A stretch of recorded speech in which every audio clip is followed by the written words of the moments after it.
Video பார்க்குற எல்லாருக்கும் வணக்கம் நண்பா. இது உங்கள் ரெஸ்லிங் கிங் தமிழ். நான் உங்கள் ரஹ்மான். இன்றைக்கி நம்ம சேனலில் பார்த்தீங்கன்னா சம் இன்ட்ரெஸ்டிங்கான ரெஸ்லிங் அப்டேட் அதோட வந்திருக்கிறோம். சரி வாங்க வீடியோக்குள்ளே போகலாம். அதுக்கு முன்னாடி நீங்கள் சேனலுக்கு ஃபஸ்ட் டைம் வந்திருக்கீங்கன்னா மறக்காமல் சேனலை சப்ஸ்கிரைப் பண்ணி பெல் ஐக்கானை கிளிக் பண்ணி வச்சுக்கோங்க. தினமும் கூட ரெஸ்லிங் செய்திகளை பார்த்தீங்கன்னா தமிழ் மொழியில் நீங்கள் தெரிஞ்சுக்கோங்க. ஃபர்ஸ்ட் செய்தி நம்ம எதை பற்றி பார்க்க போகிறோன்னா WWE பார்த்தீங்கன்னா இன்றைக்கி ஒரு முக்கியமான அறிவிப்பை தெரிவிச்சிருக்கிறாங்க. ட்ரிபிள் ஹெச் பார்த்தீங்கன்னா நேற்றுக்கே ஒரு விஷயம் சொல்லியிருந்தார். எங்களோட கம்பெனி பொருளாதார ரீதியாக ஒரு சில ஈடுபாடுகள் இருக்கிறதுனால நாங்கள் WWEயில் இருக்கிற ஒரு சில ரெஸ்லர்ஸோடைய ஃப்யூச்சருக்காக அவங்கள ரிலீஸ் பண்ணுறோம் அப்படிங்கிற மாதிரி சொல்லியிருந்தாங்க. ஃப்யூச்சருக்காக தான்டாங்க WWEக்கு வந்தாங்க. WWE விட்டு போனால் தான் ஃப்யூச்சர்னு சொல்கிறீங்க. என்ன ட்ரிபிள் ஹெச் நியாயமாக இது? சரி அதை விட்டு தள்ளுங்க, அது அவருடைய பங்கு. இப்போது WWE பார்த்தீங்கன்னா ஒரு சில ரெஸ்லர்ஸை ரிலீஸ் பண்ணியிருக்கிறாங்கல்ல, அதில் முக்கியமானவங்க கேட்டிங்கன்னா இந்திய ரெஸ்லர்ஸ் மற்றும் ஃப்யூச்சரில் பெரிய ஆளாக வரப்போகிறாங்க அப்படின்னு சொன்னப்போ ஒரு சில ரெஸ்லர்ஸையும் ரிலீஸ் பண்ணியிருக்கிறாங்க. இதுக்கு காரணம் என்னன்னு கேட்டிங்கன்னா அவங்களுடைய ஹை பட்ஜெட். இப்போ ரெஸ்ல்மேனியாக்கு அப்புறமா ரெஸ்லர்ஸோடைய சேலரியை கூப்பிட்டுவாங்க. ரோமன் ரெயின்ஸோடைய சேலரி பார்த்தீங்கன்னா இப்போ இருக்கிறத விட டபுள் மடங்காக கூட ஆகிறதுக்கு வாய்ப்பு இருக்குன்னு சொல்கிறது. 8 மில்லியன் அளவுக்கு போக வாய்ப்பு இருக்குதான். செத் ரோலின்ஸோடைய சேலரி, செத் ரோலின்ஸ்க்கு இன்ஜுரியான மெடிக்கல் செலவு, இந்த மாதிரி ஒரு சில விஷயங்களில் ரொம்பவே அவங்க டைட்டாக மாட்டிக்கிட்டதுனால வேறு வழி இல்லாமல் ஒரு சில ரெஸ்லர்ஸை நாங்கள் ரிலீஸ் பண்ணுறோம். இவங்களோட இந்த ரெஸ்லர்ஸ்லாம் பார்த்தீங்கன்னா WWEயில் ஓரளவுக்கு ஹையர் சேலரி வாங்கிட்டு இருக்கிற ஒரு ரெஸ்லர்ஸ் அப்படிங்கிற மாதிரி சொல்லப்படுது. பிகாஸ் இவங்க இன்டர்நேஷ்னல் ரெஸ்லராக இருக்கலாம், இவங்களுக்காக ஒரு காலத்தில் வாய்ப்பு கொடுத்ததாக இருக்கலாம். அப்போ உள்ள சேலரி அப்போவே பின் பண்ணி வச்சுருந்தாங்க. அப்படிப்பட்ட ஒருத்தர் தான் பார்த்தீங்கன்னா ஜிந்தர் மஹால், உங்களுடைய 50வது WWE champion. Jinder Mahal release பண்ணிட்டாங்க. நான் சொன்னோன்னா சத்தியமாக நம்பவே இல்லை. பரவாயில்ல, எனக்கு நல்லாவே தெரியும் ட்ரிபிள் ஹெச்சுக்கு இந்தியன்களை கண்டாலே பார்த்தீங்கன்னா பிடிக்காது. இந்திய ரெஸ்லர்ஸ் ஒத்த சாம்பியன் ஆகிட்டா சொல்லுங்கள் பார்ப்போம், நான் முட்டை அடிச்சிடறேன். அது வின்ஸ் மிக்மன் இருக்கும்போது சாம்பியன் ஆனாங்க. அது வின்ஸ் மிக்மன் இருக்கும்போது இது ட்ரிபிள் ஹெச்சோட இடத்துல பார்த்தீங்கன்னா எல்லாரையும் குண்டிகளை தான் கழுவி விட்றானுங்க. WWEயில் இந்தியன்ஸ் ரெஸ்லர்ஸ்னாலே குண்டிகளை தான் லாய்க்கு அப்படிங்கிற மாதிரி தான் காட்டுறானுங்க. நம்ம ஜிந்தர் மஹால்லாம் பார்த்தீங்களா தோக்கிறதுக்கு மட்டும் தான் யூஸ் பண்ணிட்டு இருந்தானுங்க. ஸோ அப்படிப்பட்ட சுச்சுவேஷனில் தான் இந்தியன் ரெஸ்லர்ஸில் ஜிந்தர் மஹாலும் இருந்தார். இப்போது ஜிந்தர் மஹால் சொல்லியிருக்கிறது பார்த்தீங்கன்னா எனக்கு ரொம்ப அதிசயமாக இருக்குது. WWE ரிலீஸ் பண்ணதை பார்த்து ரொம்ப வருத்தப்பட்டு சொல்லுவான்னு பார்த்தா நான் WWE விட்டு குயிட் ஆகிட்டேன், ரொம்ப சந்தோஷமாக இருக்குது. 90 டேஸ், அதாவது WWEயில் 90 நாள் கெடு உண்டு. அந்த 90 நாள் கெடு முடிஞ்சதுக்கப்புறமா நான் ஃப்ரீ ஏஜென்ட் ஆகிடுவேன், எனக்கு ரொம்ப சந்தோஷமாக இருக்குதுன்னு சொல்கிறாரு. ஆல்ரெடி பார்த்தீங்கன்னா இந்த மாதிரிலாம் நிகழ்வு நடக்கும். இண்டிபெண்டன்ட் ரெஸ்லிங் கம்பெனிஸில் ஒரு சில இதில் பார்த்தீங்கன்னா பேசி எடுத்து வச்சிருப்பாரு போல இருக்குது. ஏன்னா ஜிந்தர் மஹாலை பொறுத்த வரைக்கும் WWE விட்டு போகணுன்னா AEW கண்டிப்பாக ஆஃபர் பண்ணோம். NJPWன்னு சொல்லிட்டு ஒரு ரெஸ்லிங் கம்பெனி இருக்குது, TNA இருக்குது. அங்கெல்லாம் போய் கொஞ்சம் ட்ரை பண்ணலான்னு பார்க்குறாள் போல இருக்குது.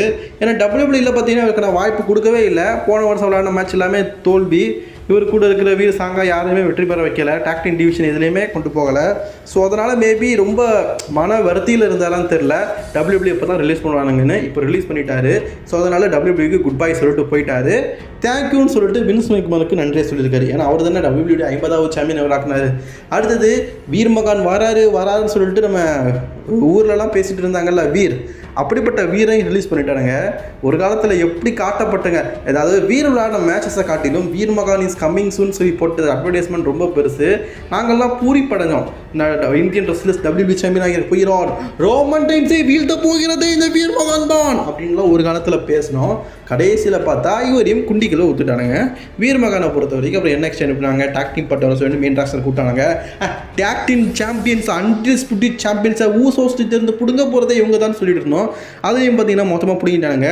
டோட்டலி வீர் அண்ட் சாங்கா எப்படி இருக்கிறாங்கன்னு கேட்டிங்கன்னா நான் ஓப்பனாக சொன்ன மாதிரி தான் 2 பேருமே சேர்ந்து குண்டிகளை விட்டானுங்க. WWE பார்த்தீங்கன்னா வீர் சாங்கா 2 பேருமே யூஸ் பண்ணலை. அடுத்தது ஜியான் குயின், இவரை பற்றி சொல்லி ஆகணுமே. ரோமன் ரெயின்ஸின் அடுத்த சகோதரர் வருகிறார். ரோமன் ரெயின்ஸின் நியூ பிளட் லைன் மெம்பர், பார்க்கறதுக்கு ரோமன் போல இருக்கிறார். Zion Quinn the tribal chief அப்படிங்கிற மாதிரிலாம் சொல்லிட்டு இருந்தானுங்க. ஒரு காலத்தில் சொல்லிட்டு இருந்தானுங்க. ஆனால் ஜியான் குயின் பிரான் பிரேக்கர் கிட்ட ஒத்த ஸ்பீரில் தோற்று போனார்ல, அந்த மூமெண்ட்டை பார்க்கும்போதே தெரியும் ஜியான் குயினை WWE பார்த்தீங்கன்னா ஒழுங்காக யூஸ் பண்ண மாட்டானுங்க. என்னைக்காவது ஒரு நாள் ரிலீஸ் தான் பண்ண போகிறான்னு நினச்சேன். அதை இன்றைக்கி ரிலீஸ் பண்ணிட்டானுங்க. ஜியான் குயினை ரிலீஸ் பண்ணிட்டு மட்டும் இல்லாமல் இன்னொருத்தவங்க அவங்க பேர் ஜியா லீ. இவங்க ஒரு ஜாப்பனீஸ் ரெஸ்லர். ஸோ இவங்களுக்கு நிறைய பார்த்துருப்பீங்கன்னு நினைக்கிறேன். இவங்களாம் வின்ஸ் மிக்மன் யாராலேயே வந்தவங்க. ஸோ அவங்களுக்கான வாய்ப்பையும் WWE கொடுக்குறதில்ல. ஸோ இவங்களோட இன்டர்நேஷனல் ரெஸ்லர் அப்படிங்கிறதுனால சேலரி பார்த்தீங்கன்னா 2 மில்லியன் கொடுத்துட்டு இருந்தாங்களாம். எதுக்கு இந்த பொம்பளைக்கெல்லாம் 2 மில்லியன் கொடுக்குறோன்னு சொல்லிட்டு இப்போ இவங்களையும் பார்த்தீங்கன்னா அஃபிஷியலி ரிலீஸ் பண்ணிட்டாங்க. ஸோ இதுக்கெல்லாம் காரணம் வந்து ஹையர் ஷெட்டிஷன் மற்றும் ராக் WWEக்கு வந்ததுனால அவருக்காக நிறைய சேலரி கொடுத்துருக்காங்க. அவர் என்னதான் பாஸாக இருந்தாலும் அவருக்கான ஷேர் ஹோல்டர் இருந்தாலும் அவர் WWE கேட்குற காசை கேட்க தானே செய்வார். எப்படியும் ராக் வந்து 5 மில்லியன் வாங்கிட்டு தான் போயிருப்பார். ஏன்னா ஒரு படத்தில் நடிச்சாலே 10 மில்லியன் வாங்குறவர், WWEக்கு வந்து ஒரு 5 மில்லியன் வாங்க மாட்டார், வாங்கிட்டு தான் போயிருப்பார். ஸோ இந்த மாதிரி ராக் மற்றும் ரோமன் ரெய்ன்ஸ் மற்றும் இதர பெரிய ரெஸ்லர்ஸுடைய சேலரி வந்து கொஞ்சம் இடுக்காக இருந்ததுனால இவங்களை ரிலீஸ் பண்ணியிருக்கிறாங்க அப்படிங்கிற மாதிரி சொல்லப்பட்டிருக்குது. ஓகே, ஒரு கட்டத்தில் ரோமன் ரெய்ன்ஸ் மற்றும் ராக் இந்த மாதிரி பெரிய ரெஸ்லர்ஸ் அதிகமான சேலரி வாங்குறது தான் நம்ம ஜந்தர் மஹாலோட ரிலீஸுக்கு காரணம் அப்படிங்கிறது உண்மை ஒரு கசப்பான விஷயமா இருக்கிறது. பட் ஆனால் இருந்தாலும் ஏற்றுக்கிட்டு தான் ஆகணும். ஸோ அதே மாதிரி உமன்ஸ் வேர்ல்டு சாம்பியன்ஷிப்பில் யாரெல்லாம் பங்கேற்கிறாங்க பாருங்கள். சோகி ஸ்டாக்கு, கட்டானா சேஞ்ச், கேண்டிஸ் லீ, ஜியாலி ரிலீஸ் ஆகிட்டாங்க. அடுத்து டெகானாஸ், பைப்பர் நிவின், அடுத்து இவினில், பெக்கிலிச்சி, நயா ஜாக்ஸு, லீவ் மோர்கன் இவங்கெல்லாம் பார்த்தீங்கன்னா இந்த பேட்டில் ராயில் கலந்துக்க போகிறாங்க. அதாவது இந்த வாரம் நடக்க போகிறாங்க ஒரு பேட்டில் ராய் நடக்க போதான். பேட்டில் ராய்ங்கிறது ராயல் ரம்பல் மாதிரி இல்லை, டோட்டலாக எல்லா ரெஸ்லர்ஸும் ரிங்கில் இருப்பாங்க. எல்லாரையும் எலிமினேட் பண்ணிட்டு கடைசியாக ஒரு ரெஸ்லர் இருப்பாங்கல்ல, அவங்க தான் brand new women's world champion அப்படிங்கிற மாதிரி சொல்லப்படுது.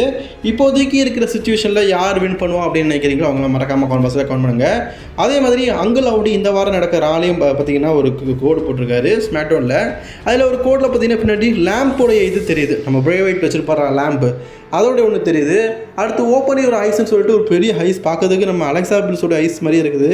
பக்கத்தில் ஒரு பொண்ணு இருக்க மாதிரியும் பையன் இருக்கும், அது ஓப்பன் த ஃபேர் அப்படிங்கிற மாதிரி சொல்லிட்டு ஒரு காக்கா சிம்பிள் தெரியுது. மற்றும் நமக்கு தெரிஞ்ச அந்த ஃபீண்டோடைய அந்த லைட்டான ஸ்மைல் சத்தம் அதையும் காட்டுறாங்க. இதை தொடர்ந்து பார்த்தீங்கன்னா WWE வந்து அவங்களுடைய வீக்லி ஷோஸான ராஸ் மெட்டலில் ஒரு QR கோடு மூலியமாக தெரிவிக்கிறாங்கல்ல, அதை தான் இந்த வாரம் நடந்த ஸ்மாக்டவுன்லையும் ஒரு QR கோடு மூலியமாக தெரிவிச்சிருக்கிறாங்க. கூடிய சீக்கிரம் அங்கிள் ஹவுடி வந்து ரிட்டர்ன் ஆகிறாரு, அதுக்கான ஹிண்ட் தான் இது. அதே மாதிரி LA Knight பீட் பண்ணி இன்றைக்கி AJ Styles பார்த்தீங்கன்னா நியூ நம்பர் 1 கண்டெண்டராக செலக்ட் ஆகிருக்கிறாரு. AJ Styles கூட பார்த்தீங்கன்னா இவர் வந்து பேக்லாஷில் வந்து மோத போகிறாரு அன்டிஸ்பியூட்டட் WWE சாம்பியன்ஷிப்புக்காக. இது ஒரு ஃப்ரெஷ் மேட்ச்சு. ஏன்னா இதுக்கு முன்னாடி AJ Stylesக்கும் அவங்க அப்பாவுக்கும் நடந்திருக்குது. இப்போது பையன் கூட பார்த்தீங்கன்னா மோத போகிறாரு AJ Styles கோடி ரோட்ஸ் கூட. இது WWE ட்ரீம் மேட்சஸ், இதுக்கு முன்னாடி உங்களுக்கு கூட நடந்ததே கிடையாது. ஸோ கோடி ரோட்ஸ் சாம்பியன் ஆக்காரு, ஒரு ஃப்ரெஷ் ஃபியூட்டாக கொண்டு போகிறான் அப்படின்னு சொல்லிட்டு தான் வின் பண்ண வச்சிருக்காரு போல இருக்குது. கோடி ரோட்ஸ் வந்து UKல லைவ் ஈவெண்ட்டில் பங்கேற்றுட்டு இருக்காரு. அதனால் அவரால் பார்த்தீங்கன்னா மெயின் ஸ்டேஜுக்கு, அதாவது இன்றைக்கி ஸ்மாக்டவுனுக்கு வர முடியல, நிறைய ரெஸ்லர்ஸ் அதனால் ஸ்மாக்டவுன் மிஸ் ஆகிருந்தாங்க. ஸோ அதனால் பார்த்தீங்கன்னா அவருக்கு பதில் ஒரு வீடியோ கால் மூலியமாக நெக்ஸ்ட் வீக் வந்து நம்ம கான்டாக்ட் செட்டிங் வச்சுக்கலாம் அப்படிங்கிற மாதிரி கோடி ரோட்ஸ் பார்த்தீங்கன்னா AJ Stylesக்கு ஒரு மெசேஜ் பண்ணியிருக்காரு. நெக்ஸ்ட் வீக் உங்களுக்குள்ள ஒரு கான்டாக்ட் செட்டிங் இருந்தா மக்களே. நெக்ஸ்ட் வீக் டிராஃப்ட்டும் இருக்குது, எந்தெந்த ரெஸ்லர்ஸ் எந்தெந்த பிராண்டுக்கு போக போகிறாங்க அப்படிங்கிறத வெயிட் பண்ணி பார்க்கலாம். இன்றைக்கான ரெஸ்லிங் செய்திகள் அவ்வளோதான். பிடிச்சிருந்துச்சுன்னா லைக் ஷேர் கமெண்ட் பண்ணிக்கோங்க. தொடர்ந்து வீடியோ பார்க்க நம்ம சேனலை சப்ஸ்கிரைப் பண்ணி பெல் ஐகான் கிளிக் பண்ணிச்சுக்கோங்க. திரும்பவும் ரெஸ்லிங் செய்திகளை தமிழ் மொழியில் தெரிஞ்சுக்கோங்க. வரட்டா நண்பா.